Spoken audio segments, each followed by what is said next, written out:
What is up? Coach Emma here, and welcome back to the Fit Habit Life podcast, where we cut through the noise, talk real health and fitness, sustainable fat loss, and habits that actually work. So, what's up, people? What is up? Coach Emma here. Anyway, it's been a long day, but here we are. I'm recording a podcast. Today one of my clients is going out of town and she has like a 3-day concert, and she asked me for some travel nutrition tips to just help her stay consistent while she's going to her concert and enjoying and living her life. And so I decided to record a podcast about it. So that's what we'll be talking about today. And anyway, before I dive in for how to stay on track with your nutrition while traveling, today I just wanted to thank you for listening. As you can tell, my brain's kind of all over the place. I've been very groggy lately. My sleep's been a little off, and I'm hopped up on caffeine, and my thoughts are moving faster than my mouth is. So here we are. Anyway, thank you so much for listening. If this podcast has helped you in any way, if you could rate the show, subscribe, or share it to somebody, that just helps me help more people and debunk a lot of the crap that's out there. So anyway, if you like the show, please share it. So let's dig in. So oftentimes, like when traveling, it can be really tough to stay on track, because when you're traveling, you want to enjoy things. You know, you want to try different foods. You want to go out to eat. You want to have a cocktail here and there. Maybe you're like me and you love beer. You want to have some fancy beer. Or, maybe there's dessert and maybe you don't include dessert in your diet on a regular basis. So it can be a challenge. So that's why, this is often a struggle, and this is one of the things I actually work on with my clients. Usually my, coaching program has, 3 quote-unquote, phases, but it really depends on the client, how long those phases last, and usually a lot of them are kind of intertwined. So the last phase that I have is all about how to maintain these results long-term. So how to navigate travel, how to navigate vacations, holidays, date nights, and other stuff like that. And so this is really common. This is a struggle for a lot of people, and that's often why people can't maintain their results. They don't understand, or they've never been taught how to manage, their nutrition when life is lifing, or when you're not at home and you're not cooking all of your food. So I'm going to go over a couple strategies that I use with my clients. Hopefully that'll help you if you're going out of town soon. The holidays are coming up, and so a lot of these strategies can actually be used to help navigate, Thanksgiving dinner, or if you're traveling for Thanksgiving, how to manage that, or even Christmas time. That's a big travel. A lot of people will take vacations during that time as a Christmas trip for their family. So yeah, hopefully these will come in handy for y'all. So anyway. So first thing is mindset. So travel is not the norm. You're not going to Disneyland every weekend. You're not going to your grandma's house every weekend. You're not having a big old Thanksgiving feast every weekend. So it's about enjoying the experience, right? So you're probably going to eat things that aren't your norm. And that's okay. It's what you do the other 80 to 90% of the time that matters most. So these experiences, you should focus more on the experiences. You shouldn't aim for perfection.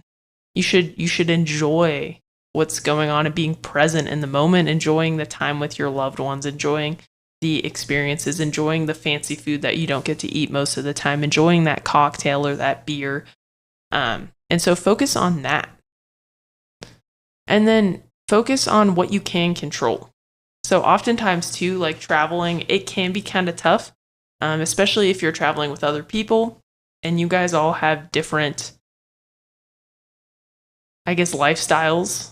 Like for me, it can be tough traveling with family or friends because most of them don't care as much about the amount of protein that they're consuming. They don't care about hitting their workouts. They don't care about their step count as much. So it's something that I have to plan around, knowing that the bulk of the day, you know, I'm probably going to be doing what other people are doing. So if I want to prioritize these things, I'm going to have to set aside other time for it.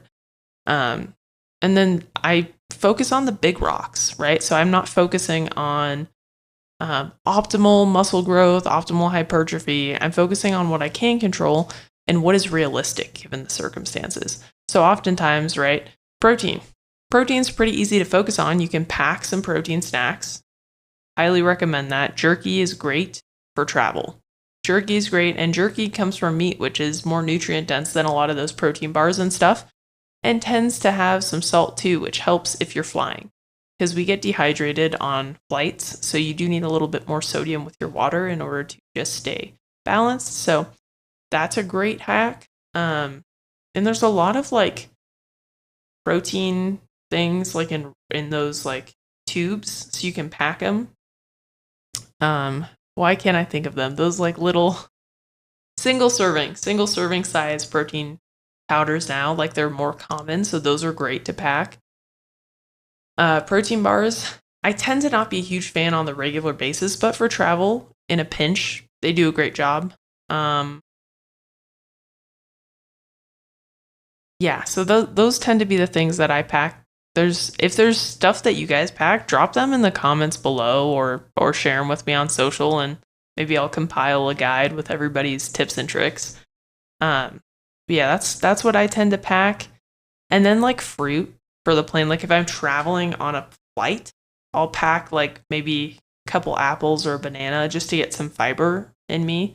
Start the day. Usually I book the early flights because I'm up early. And then, I mean, the past few times we've been flying out of California back to Utah, our flights have been delayed. And I'm like, what the hell, guys? Like, literally, we're the first flight. Like, you can't get your shit together to take off on time. Because the first flight I've never had, it's been this year. Only this year. This has happened twice. The 2 times we've flown out of California early in the morning. My family lives in California, so I go out there fairly frequently. But the 2 times we've flown out at 5, our flight was like at 5:55 or something. They were delayed. And I'm like, dude, like your job is to prep the flights. I don't understand it. Anyway, but usually early in the morning, it's fine.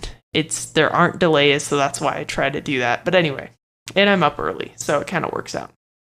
But packing like some fruit for those early flights and some protein kind of helps start the day strong. But if like it's a longer flight day or maybe it's a road trip, I might not, because usually we stop or we go to a grocery store on the way. It just kind of depends. And I always pack a water bottle too. Really important. It's what I notice most clients when traveling, even myself, and I'm like I constantly have a water bottle with me and constantly stay hydrated, but I struggle to stay hydrated when I travel. So packing a water bottle, highly recommend. So protein snacks and a water bottle. And then preparing ahead of time. Like if you're staying at a hotel, like does your hotel have a mini fridge? Do you have a microwave? Would you be willing to make some breakfast or like small meals at your hotel while you're there? Because that can really benefit you. So usually what I try to do is like have breakfast for sure, maybe lunch too from my hotel room, so that I'm prioritizing, my protein and fiber, and then having slightly lower calorie meals so that if I do go out to eat, I can indulge a little bit more than I would normally, because I like to eat indulgent meals when I travel. That's kind of my thing. I really like food. So I try to front load my day with protein and fiber and have my meals tend to be lower in calories so I can have some of those more indulgent foods. Like if I wanted to eat an entire Italian pizza, I have the room in my calorie budget to do so. Sometimes it does cause a bit of digestive distress, but this is not something I have frequently, so it's worth it to me sometimes. But depends on your goals. Some people like to have more balanced meals when they travel, or some people do like to eat out multiple times, but then you're going to have to, there'll be some give and take. So that tends to be what I like to do. It's front loading my day with protein and fiber, keeping those meals a bit lower in calories. So if I want a beer or an overindulgent meal later in the day, I have room in my budget and I don't feel as bloated or uncomfortable. So yeah, and that's another thing, like how to, and because usually I will track my first couple meals and see how many calories I have left in my budget. And because I've been tracking for not quite a decade, but almost a decade on and off, I kind of know how many calories things are based on where they're being made, what I've tracked in the past. And so usually I won't track my dinners out because I want to enjoy them and be present. But some people like to do that. So anyway, kind of going all over the place, but essentially preparing ahead of time, figuring out if your hotel has a fridge, a mini fridge that you can like store fruits and vegetables, maybe some Greek yogurts or things like that, so that you can have those high protein, high fiber breakfasts. If they have a microwave, that gives you more options too, which is kind of handy. So kind of preparing, like seeing what you have available, seeing what grocery stores are nearby the hotel. Do you have a car? If you don't have a car, is there anything in walking distance? Or could you even order like your groceries to be delivered to the hotel? I haven't done that personally, but I had some friends who were bodybuilders and we were at a conference and she was preparing for her show, so she wanted to continue to be on track. And even though the foods that were prepared for the conference were pretty macro friendly, it was easier for her to have her own food. So she Instacarted food. So she got her groceries delivered to the hotel to help her with that. And she was able to, in a hotel with just a mini fridge and a microwave, she was able to eat all her meals for that whole weekend and stay within her calorie budget, hit her macros and targets. So it's doable. And I'm pretty sure you can order groceries to a hotel if that's something that you're willing to do. Because also it's like, what are you willing to do? Is that worth the effort for you? Honestly, I think it's pretty easy ordering groceries. But I like to go to the grocery store, and when I'm on vacation, I usually have time. So it's kind of fun for me, especially if we're in a different place. Maybe they have different foods or different vegetables. Like when I'm in Montreal, I have family over there too, so I go usually about once a year, maybe twice. And their grocery stores are fun because they have different foods there, different vegetables, different things. So I like to go and check it out. But yeah, so preparing, looking up grocery store, can you store those foods? And then if you're going to eat out, also like researching the restaurants that are available, like for fun, like if there's a new food you want to try or if there's a favorite restaurant that you have. But then also like if you're like, hey, I don't really want to cook, but I do want to make better decisions with my food, like what restaurants are available that I could eat at that could help with that. So anyway, then kind of talked about like hotel strategies. I'm looking through the document I just created for my clients. So that's why I might be thinking, what is she doing? She is not as fluid as normal. And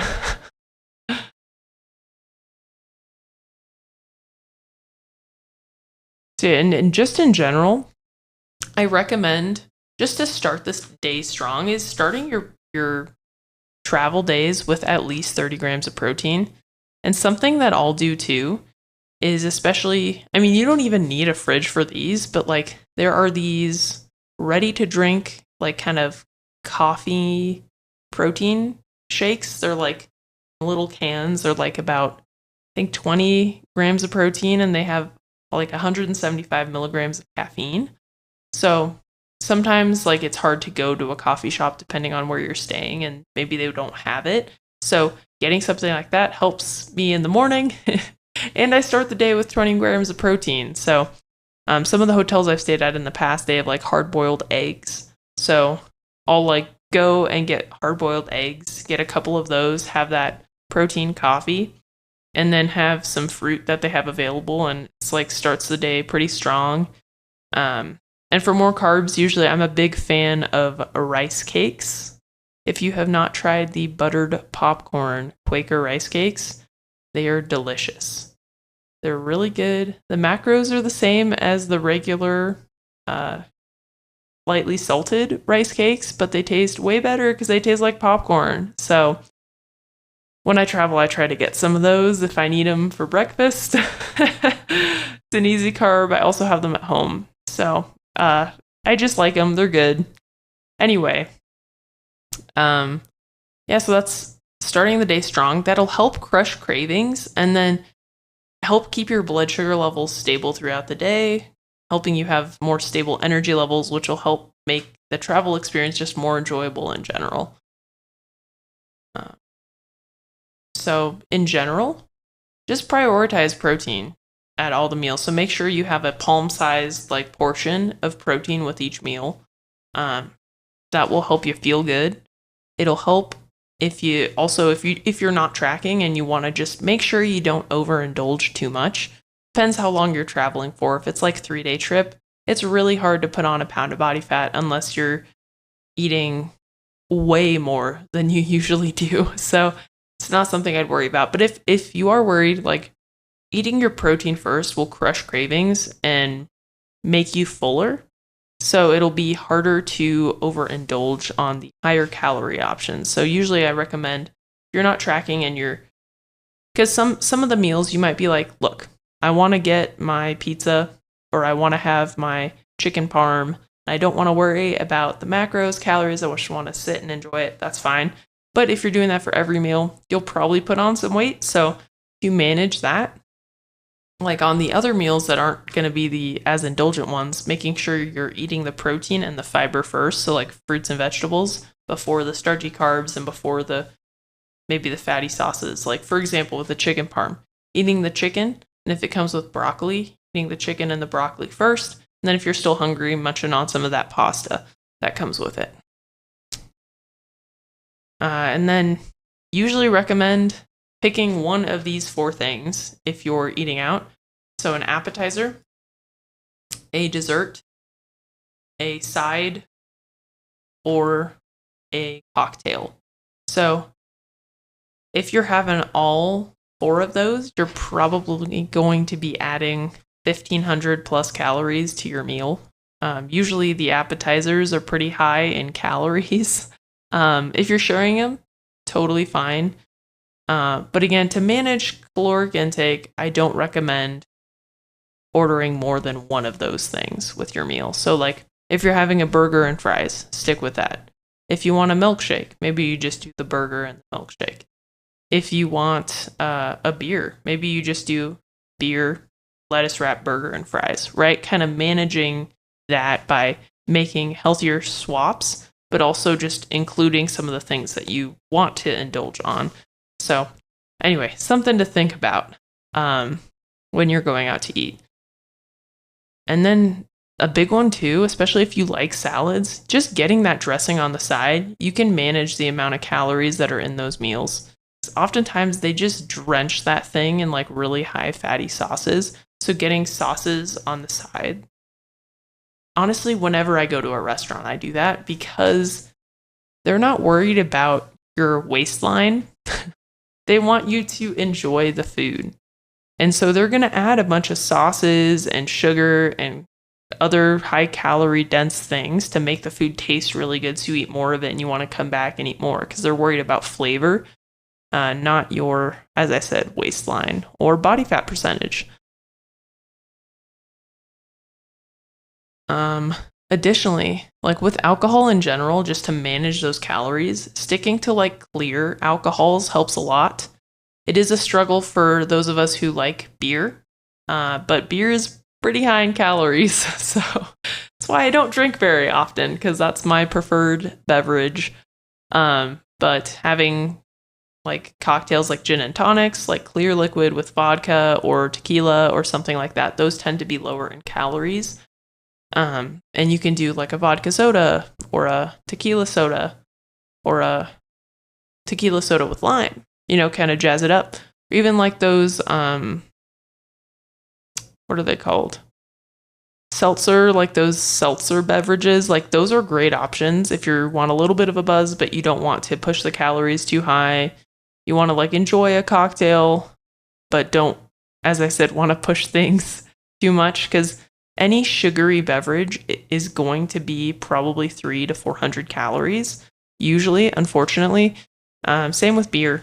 Depends on the beer. I tend to like the really high percentage beers, like the Belgian triples, hazies, double or triple IPAs. So for me, one and done is kind of the thing, because they tend to be 300 plus calories, unfortunately, of alcohol. So you do notice the next day I also feel really crappy, which is also why I don't have it very often.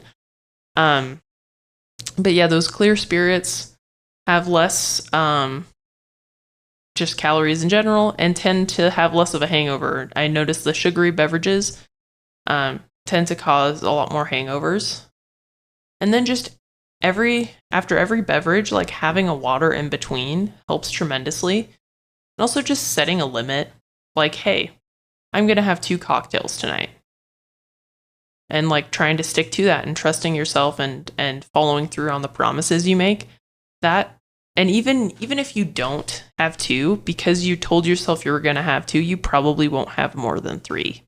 That's something else I've noticed. Like, I'm like, hey, look, I'm only going to have 1 beer. I might have 2, but I won't have more than 2 because I told myself I'd only have 1. So I already feel bad that I went over a little bit, right? So that's a fun mind trick to play on yourself. And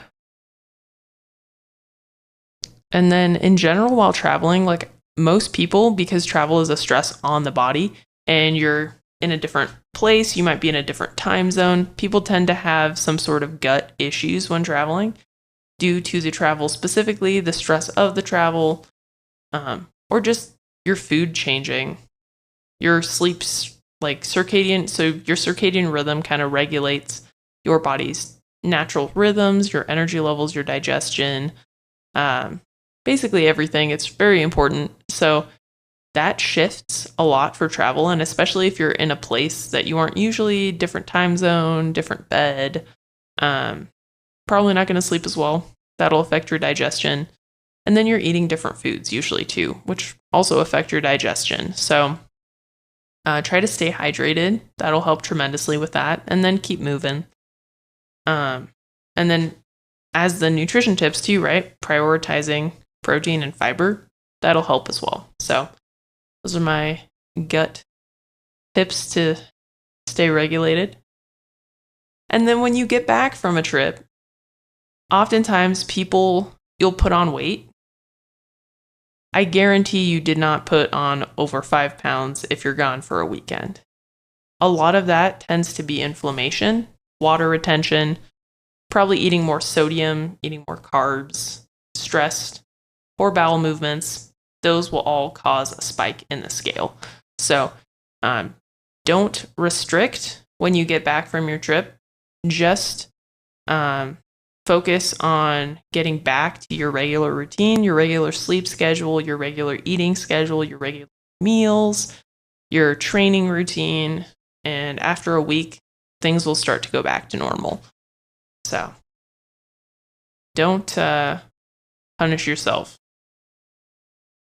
Like the health and fitness should be built to support your life and benefit your life, not detract from it. So part of overall health and wellness is having trips and having things and enjoyable experiences. So the number on the scale and your progress, like one weekend is not going to derail your entire progress. It's not going to make you fat. It's not going to, unless you literally would have to eat tens of thousands of calories more than you do on a regular basis to gain an obscene amount of weight. Like to gain 10 pounds, you need to eat 35,000 calories more than you usually do in a weekend. That's really hard. Unless you're eating like 10 pizzas, like I don't think you put on 10 pounds. So if that scale goes up, don't worry. Fitness is meant to support your life, not detract from it. So the whole point of fitness is so that you can have, like prioritizing your health is so you can have experiences like these and not worry and enjoy them. So anyway, if this was helpful, please rate the show, share it with somebody who stresses about travel, somebody who you know might need to hear it. And thank you for listening. And I hope you guys have a great rest of your day, and I'll catch you on the next one. Peace.